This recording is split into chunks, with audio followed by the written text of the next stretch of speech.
Tonight, breaking news. Former President Joe Biden is diagnosed with cancer. Plus, the deadly crash of a Mexican naval ship slams into the Brooklyn Bridge, and the new severe weather threat with more than 50 million people at risk. We begin with the news just coming in about the former president diagnosed with prostate cancer with metastasis to the bone. His office is calling it a more aggressive form of the disease. What we're learning about possible treatments. Also tonight, the terrifying moment a tall ship slammed into the Brooklyn Bridge, killing 2 crew members. Others were left hanging from the mast. The ship, part of Mexico's Navy, was on a goodwill tour of multiple countries. New reporting on what may have caused it. The FBI says the man believed to be the suspect in the Palm Springs bombing was a 25-year-old who targeted a fertility clinic in what they're calling an intentional act of terrorism. What his writings reveal about a motive. The building was largely destroyed, but the embryos were saved. The death toll is rising from those violent storms that ripped through the South and Midwest. We speak with a family that was inside their home when their house was thrown across the street. Plus, the new severe threat, many of those same areas could be hit again. New details in that shocking jailbreak in New Orleans. Police are now checking cameras, hoping to use facial recognition to find them. High-stakes phone calls. President Trump is planning to speak with Vladimir Putin and Vladimir Zelensky and seeking a peace deal for Ukraine. New trouble at America's airports. 2 Alaska Airlines planes clip wings on the tarmac ahead of a potential record-breaking travel rush. And Pope Leo appears to get emotional as he celebrates his inaugural Mass before 200,000 of the faithful. From ABC News World Headquarters in New York, this is World News Tonight. Good evening, everyone. Thank you so much for joining us on this busy Sunday. I'm Lindsay Davis. Just before we came on the air, former President Joe Biden's office announced that he has been diagnosed with an aggressive form of prostate cancer. The former president and his family are now reviewing treatment options with doctors. Biden, the 46th president of the U.S., is 82 and left office nearly 4 months ago. At the time, he was the nation's oldest serving president. His office says he recently began experiencing symptoms and was diagnosed with cancer 2 days ago. Former Vice President Harris responded by calling him a fighter. Dr. Darian Sutton is standing by with analysis. But first, ABC senior White House correspondent Selena Wang leads us off. Tonight, former President Biden revealing he's been diagnosed with an aggressive form of prostate cancer. Biden's spokesperson says the cancer has spread to the bone and that while this represents a more aggressive form of the disease, the cancer appears to be hormone sensitive, which allows for effective management. The president and his family are reviewing treatment options. The spokesperson says the 82-year-old was experiencing increasing urinary symptoms days after they announced doctors found a small nodule on the 82-year-old's prostate. His prostate cancer is characterized with a Gleason score of 9, which medical experts say indicates that cancer cells are likely to grow and spread rapidly. But the hormone sensitivity of the cancer offers a viable treatment pathway. Biden ended his more than 5 decades in public service in January, leaving office as the oldest president in history after abruptly dropping out of the presidential race last summer. He's mostly stayed out of public view, except for attending Pope Francis's funeral in April and now pushing back against a slate of new books questioning his mental acuity at the end of his presidency. You are wrong. There's nothing to sustain that. Former First Lady Jill Biden forcefully defending her husband. I mean, he'd get up, he'd put in a full day, and then at night I'd be in bed, reading my book, and he was still on the phone reading his briefings, working with staff. I mean, it was nonstop. And a source tells us Biden is currently in Wilmington, Delaware, as reactions are pouring in from leaders, including from President Trump, who's posting on social media tonight that Melania and I are saddened to hear about Joe Biden's recent medical diagnosis. We extend our warmest and best wishes to Jill and the family, and we wish Joe a fast and successful recovery. Lindsay? So many share a similar sentiment. Selena, thank you. Let's bring in ABC News medical correspondent Dr. Darian Sutton. And we should note you have never treated the former president. But based on just his age, how common would you say is a prostate cancer diagnosis at this stage of life? It's very common. Approximately 3 million men are living with this diagnosis this year. An additional approximate 300,000 men will be diagnosed with prostate cancer. Now, the risk of the diagnosis of prostate cancer increases with age. Approximately 60% of those who receive this diagnosis diagnosis are over the age of 65. So this fits in line with that. But just another reminder of why it's so important to continue with screening, because most often an early diagnosis has the best outcomes. However, with metastasis and other factors as well as age and the medical history of the patient, that helps us to better understand the specifics of that risk. Of course, always important to stay updated with those tests.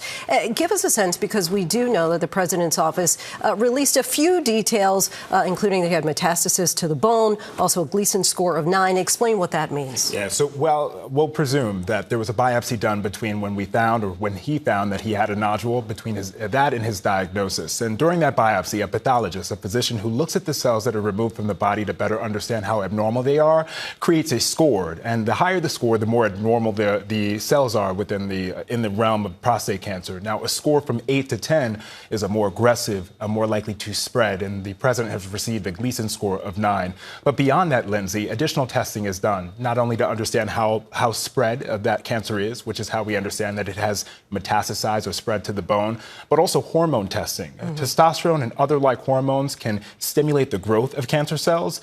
We found that the president, it's been reported that he has hormone-sensitive cancer, which means that there is an opportunity for an additional form of treatment which can improve his outcome.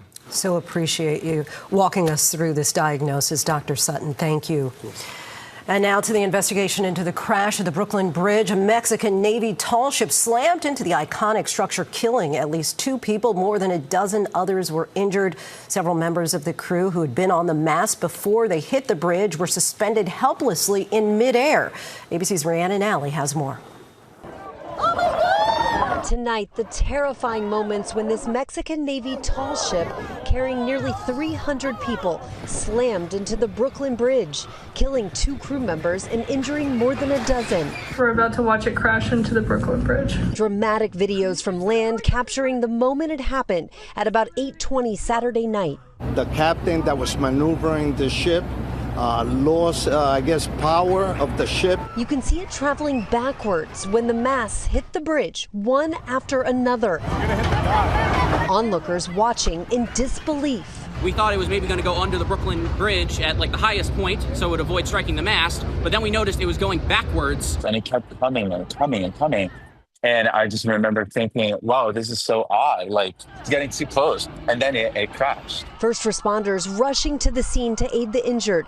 Luckily, officials say no one fell into the water. Officials say there was no major damage to the bridge. This is a tough bridge. It was overbuilt from the very beginning, and it's withstood an awful lot. We are just feet away from the ship, and at the top, you can see those snapped masts that hit the underside of the Brooklyn Bridge. Up there right now, you can also see people in harnesses.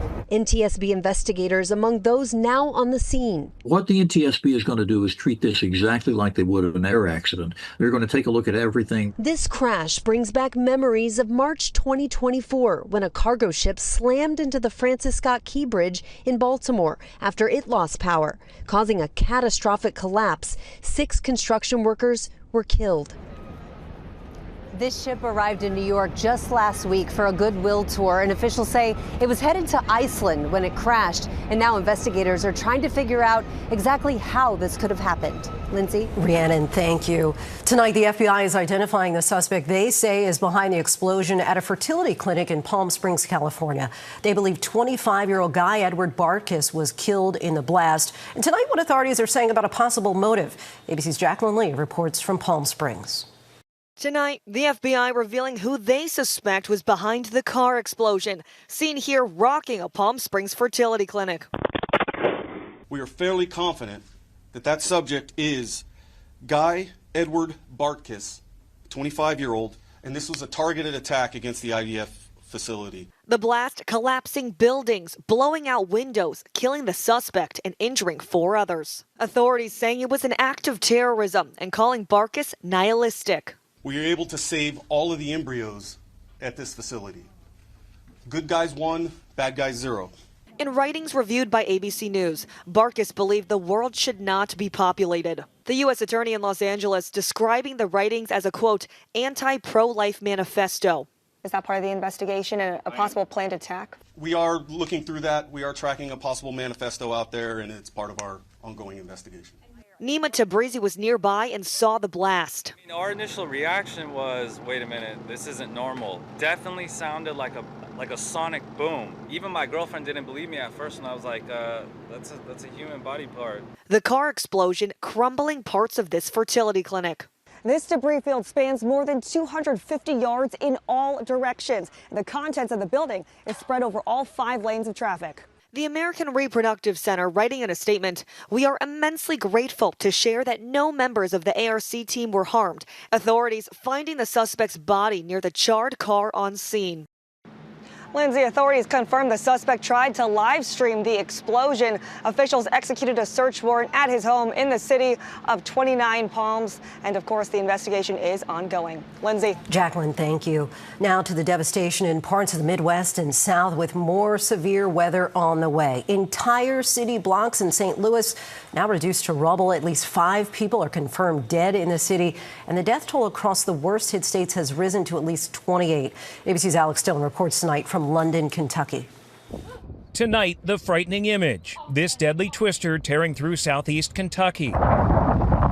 You can hear the roar of the wind and see the flashes of light in Laurel County on Friday night. Part of a multi-state severe weather outbreak claiming over 24 lives. Tornadoes reported in at least 6 states, this one in southeast Missouri. Back in Laurel County, Kentucky tonight, cleanup is underway as those injured by the tornado are returning to see what's left. About where the Tahoe's sitting now was a kitchen. David Farler, his wife, daughter, and 4 grandchildren hid in closets in the home he built by hand, which looked like this before the tornado hit. Incredibly, his home lifted off the ground with the family inside and was carried across the street. I figured, when is this going to stop? It felt like it went on forever. My wife said she was floating around. Buried under debris, including granite countertops, the entire family made it out alive with only minor injuries, able to dig themselves out. David took me back to see what remains of the home. You thought it was the end? I thought it was the end. I've never come that close to death before in my life.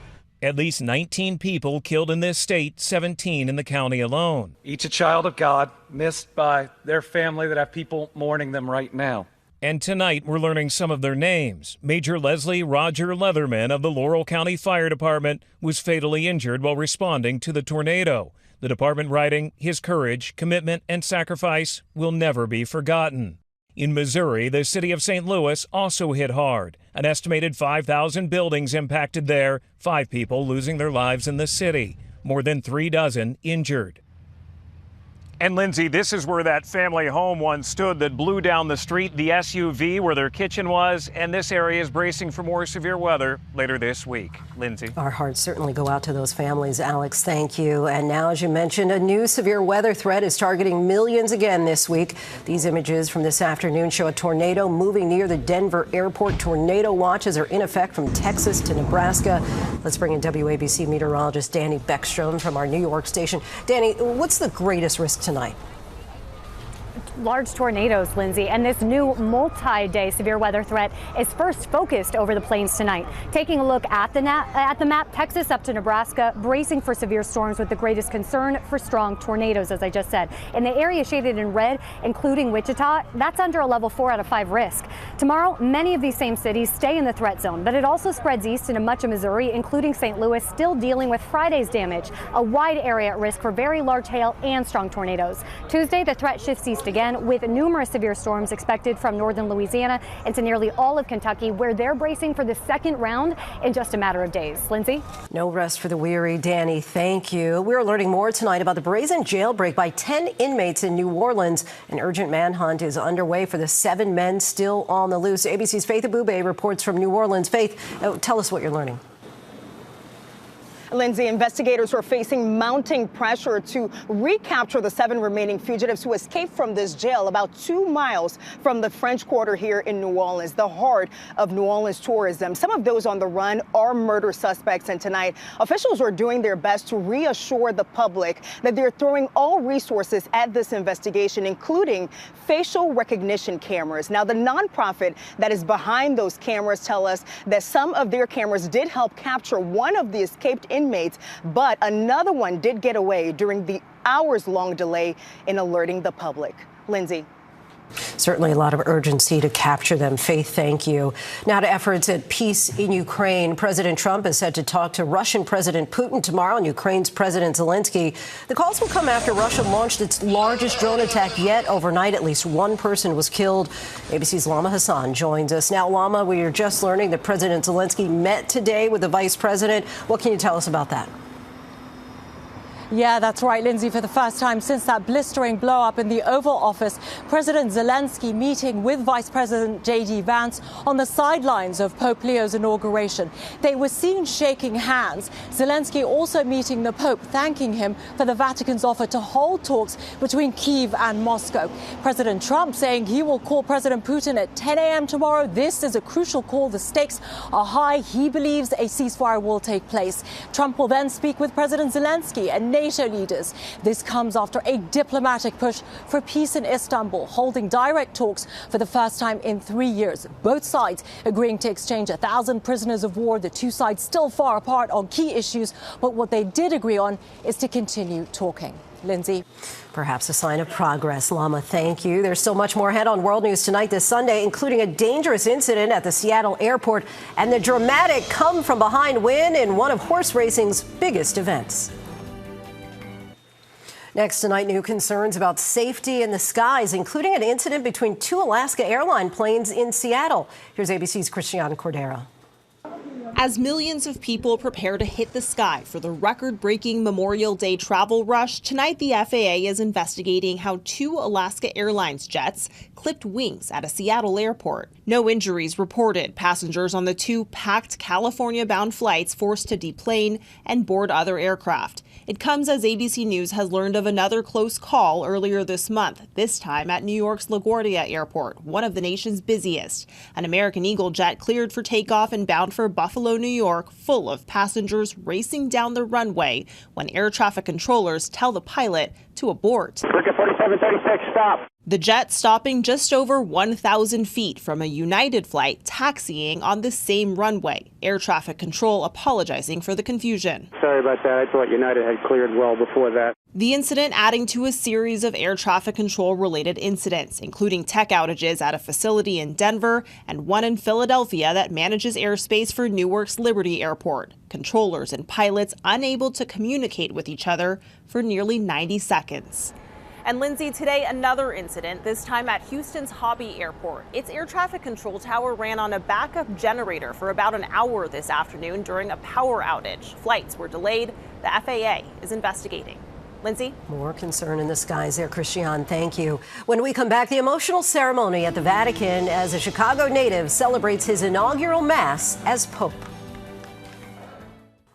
To the index now, and what a finish at the Preakness. The favorite journalism came from behind, chasing down Gosger at the wire for the win. Journalism takes the second leg of the Triple Crown after being edged out by Sovereignty at the Kentucky Derby. When we come back, a special moment for the new Pope and a break with protocol. Finally tonight, a Chicago native made history at the Vatican, and ABC's Maggie Rulli was there to witness it. Tonight, the world celebrates the American Pope. More than 200,000 crowding around St. Peter's Square to mark the official start of Pope Leo XIV's papacy. On a day of both elation and deep emotion. The Mass, rich in tradition. Pope Leo praying before the tomb of St. Peter. Before receiving the symbols of the papacy, the pallium, a woolen vestment worn over his shoulders, and the fisherman's ring, a signet ring bearing the image of St. Peter. A moment that resonated with emotion for the new Pope. It must be an awesome thing to look at that ring and see your connection to St. Peter. At one point, the Pope mobile stopping for Pope Leo to hold and bless babies in the crowd. Jerry Spearman knew Pope Leo from his time at Villanova. A man who was and is very personal to me and so many of my former Augustinian confreres, is now a gift to the world, not only the church, but to the world. And Lindsay, after his history-making Mass, this moment, Pope Leo breaking protocol to hug his brother, Louis from Florida. And Lindsay, we have seen how Pope Leo's connecting with just every American we meet here on the ground. And now he'll be the Holy Father to 1.4 billion Catholics around the world. Lindsay. What a touching moment. Maggie, thank you. And thank you so much for watching. David Muir right back here tomorrow. I'm Lindsay Davis. Have a great night. Thank you for making World News Tonight with David Muir, America's most watched newscast. Dưới đây là bản tin chi tiết các tin tức nổi bật mới nhất từ ABC News tính đến ngày 26 tháng 5 năm 2025. Tin tức quốc tế, Ukraine tấn công bằng máy bay không người lái và tên lửa. Nga đã tiến hành một cuộc tấn công quy mô lớn vào thủ đô Kyiv của Ukraine, khiến ít nhất 15 người bị thương. Gaza nguy cơ nạn đói và nỗ lực cứu trợ. Tình hình tại Đài Gaza đang trở nên nghiêm trọng với nguy cơ nạn đói cận kề. Vatican, Giáo hoàng Leo thứ 10 bọn hoàn tất nghi lễ trở thành giám mục Roma. Giáo hoàng Leo thứ 14 đã hoàn tất các nghi lễ chính thức để trở thành giám mục Roma. Tin tức Hoa Kỳ, bão và lốc xoáy gây thiệt hại nghiêm trọng.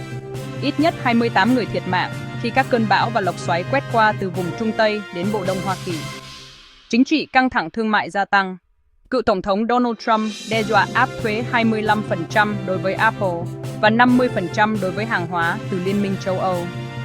Lando Norris chiến thắng tại Monaco Grand Prix. Tay đua Lando Norris của đội McLaren đã giành chiến thắng tại Monaco Grand Prix. ABC News Live, xem tin tức trực tiếp 24/7 tại abc.com, watch live. Kênh YouTube chính thức của ABC News, cập nhật các bản tin mới nhất tại youtube.com user ABC News.